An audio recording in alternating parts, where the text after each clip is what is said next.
قرآن کریم میں یہ ارشاد ہوا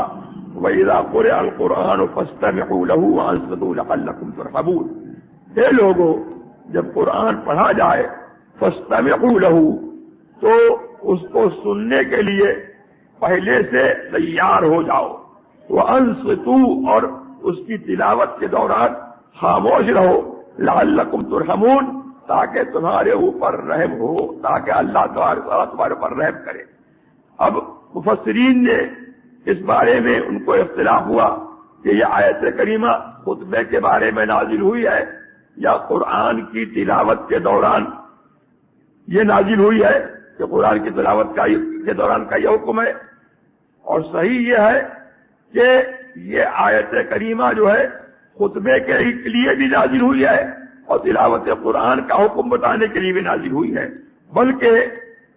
پورے خطبے کو اللہ تبارک و تعالی نے قرآن سے تعبیر کیا، اس لیے کہ خطبے میں قرآن پڑھا جاتا ہے۔ تو قرآن سننے کی اللہ تبارک و تعالی کے یہاں اتنی اہمیت ہے کہ ابھی جو ہے خطیب نے خطبہ شروع کیا، اب وہ آدھے گھنٹے کے بعد یا پون گھنٹے کے بعد یا 15 منٹ کے بعد یا 20 منٹ کے بعد آیت کریمہ پڑھے گا، قرآن پڑھے گا، لیکن چونکہ یہ معلوم ہے کہ خطیب ضرور جو ہے قرآن پڑھے گا، اب لوگ بیٹھے ہوئے ہیں قرآن سننے کے لیے، لہذا اللہ تبارک و تعالی نے پہلے سے ہی مستعد کر دیا کہ اب جو ہے دوران خطبہ جو ہے قرآن کے ادب کے لیے، قرآن کی حرمت کے لیے اب کوئی عمل جائز نہیں ہے، یہاں تک کہ زبان سے جو ہے ذکر کرنا وہ بھی جائز نہیں ہے، بلکہ حدیث پاک میں تو یہ بھی آتا ہے کہ جب امام منبر پر بیٹھ جائے اس وقت سے لے کر کے خطبے کے ختم ہونے تک نماز بھی ممنوع ہے اور ذکر الہی جو ہے اس کی بھی اجازت نہیں ہے۔ یہاں پر جو ہے یہ جو رواج رائج ہے میں نے جو ہے پہلے بھی بتایا تھا اور میں آج بھی جو ہے اس کو مسئلہ بتا رہا ہوں کہ ان اللہ و ملائکتہ یصلون علی النبی، بے شک اللہ کے فرشتے، اللہ اور اس کے فرشتے نبی علیہ الصلوۃ والسلام پر درود بھیجتے ہیں۔ تو یہ آیت کریمہ جب خطیب پڑھتا ہے یا واعظ پڑھتا ہے تو اس کے بعد جو ہے یہ حق نبی کا نعرہ جو ہے ہم لوگ لگاتے ہیں، الحمدللہ ہمارا نبی برحق ہے، ہمارا خدا برحق ہے، ہمارا دین برحق ہے، لیکن ہم ہر حال میں ذکر میں اور اپنے افکار میں، اپنے اشعار میں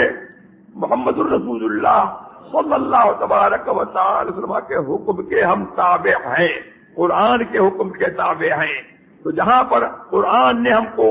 بولنے کی اجازت دی ہے وہاں ہم بولیں گے، اور جہاں قرآن نے ہم کو اجازت دی ہے، وہ حکم دیا ہے خاموش رہنے کا، وہاں پر ہم خاموش رہیں گے۔ تو لہذا دل میں آدمی حق نبی کہے، دل میں آدمی جو ہے درود شریف پڑھے، علماء کرام نے جو ہے یہی تلقین کی ہے،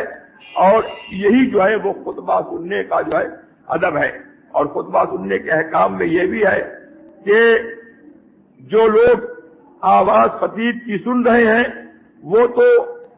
ان کے اوپر جو ہے سننا بھی فرض ہے اور خاموش رہنا بھی فرض ہے، اور مثلاً دور تک اگر لوگ ہیں اور وہاں تک آواز نہیں جا رہی ہے، آج کل تو لاؤڈ اسپیکر کا زمانہ ہے، لاؤڈ اسپیکر سے میلوں تک آواز پہنچ جاتی ہے، لیکن اگر کسی وجہ سے لاؤڈ اسپیکر فیل ہو جائے لیکن آدمی یہ سمجھ رہا ہے کہ ابھی تک خطیب جو ہے وہ خطبے میں مصروف ہے، تو اس کو جو ہے اس وقت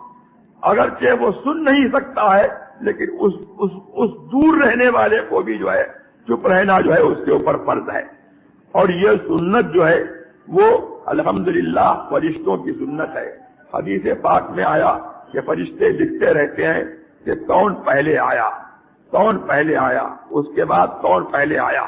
یہاں تک کہ جب خطیب منبر پر بیٹھتا ہے فرشتے جو ہے اپنے صحیفوں کو، اپنے کام کو وہ لکھنا جو ہے بند کر دیتے ہیں اور اپنے صحیفوں کو لپیٹ لیتے ہیں، اور وہ خطیب کا خطبہ سننے کے لیے ہمدن گوش ہو کر کے بیٹھ جاتے ہیں۔ تو الحمدللہ یہ قرآن کا یہ ادب اور